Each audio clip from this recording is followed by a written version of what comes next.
भयंकर आवाज गूंज रही है, मानो कोई फूट फूट कर रो रहा हो, भयानक स्वर गूंज रहे हैं। गोकर्ण जी उठकर बैठे, आसपास देखा तो उन्हें कुछ भयानक परछाइयां दिख रही है, यानी भूत प्रेत की भयानक परछाइयां देख रही हैं। कभी शेर की, कभी भालू की, अनेक प्रकार के जानवरों की परछाइयां दिख रही है। लेकिन गोकर्ण जी डरते नहीं, क्योंकि वो ज्ञानी थे। हाथ को जोड़ा और प्रार्थना करते हुए बोले कि आप जो भी हैं, देवी देवता, भूत प्रेत, गंधर्व, किन्नर, पिशाच, पिशाची, जो भी है, आप मुझे डराइए मत, मेरे सामने आइए। गोकर्ण जी के ऐसा कहते ही एक भयंकर प्रेत समझते हैं, भयानक भूत उनके सामने आकर खड़ा हो गया। रोते रोते कहता है, हे गोकर्ण, मैं तुम्हारा भाई धुंधकारी हूँ, मुझे मुक्ति नहीं मिली, मुझे इस प्रेत की योनि प्राप्त हुई है, मुझे मुक्ति मिलने वाली नहीं है, कुछ मेरे लिए कुछ करो। इस प्रेत की योनि में, इस भूत की योनि में मुझे बड़ा कष्ट होता है, बड़ी पीड़ा होती है।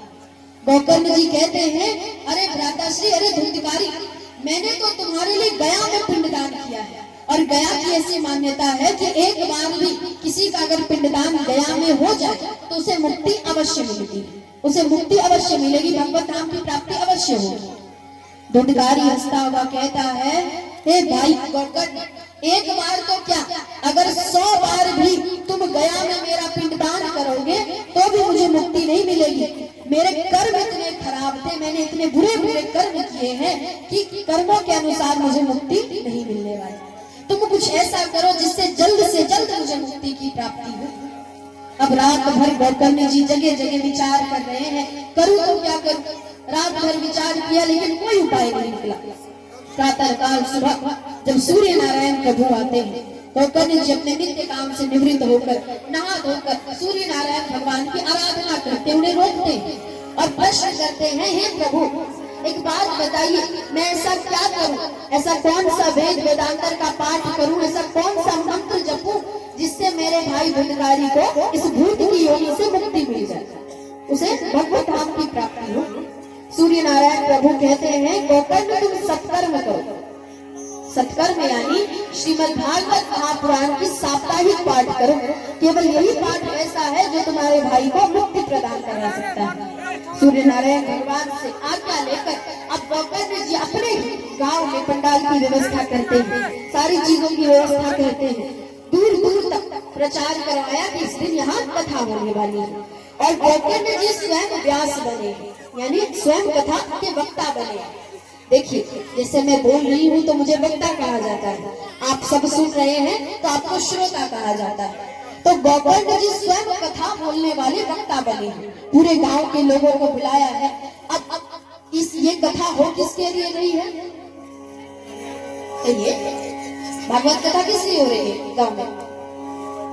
धुंधकारी के मुक्ति के लिए, धुंधकारी को मुक्ति मिले इसलिए तो गोकर्ण जी कथा करा रहे हैं। तो मुक्ति मिलने के लिए कथा का सुनना भी तो जरूरी है। धुंधकारी कथा सुनेगा तब तो मुक्ति मिलेगी। लेकिन धुंधकारी क्या है? भूत है, प्रेत है। भूत एक जगह बैठ के कथा नहीं सुन सकता, वो हवा के साथ चलता रहता है। तो धुंधकारी को एक जगह बांधने के लिए एक बांस मंगाई गई।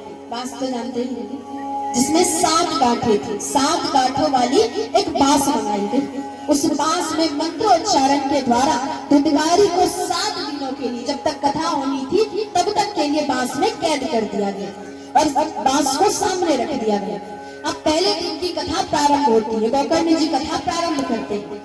पहले दिन की कथा हुई, आरती हुई। आरती जैसे ही कथा पहले दिन की समाप्त हुई, आरती हुई, बांस की पहली गांठ फटी।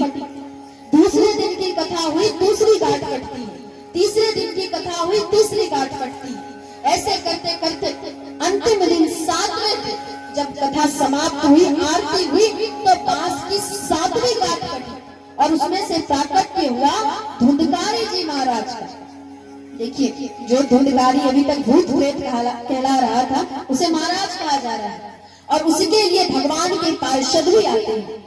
देखिए, जो जैसे कर्म करते हैं उस हिसाब से उनको मृत्यु दी जाती है। जैसे अगर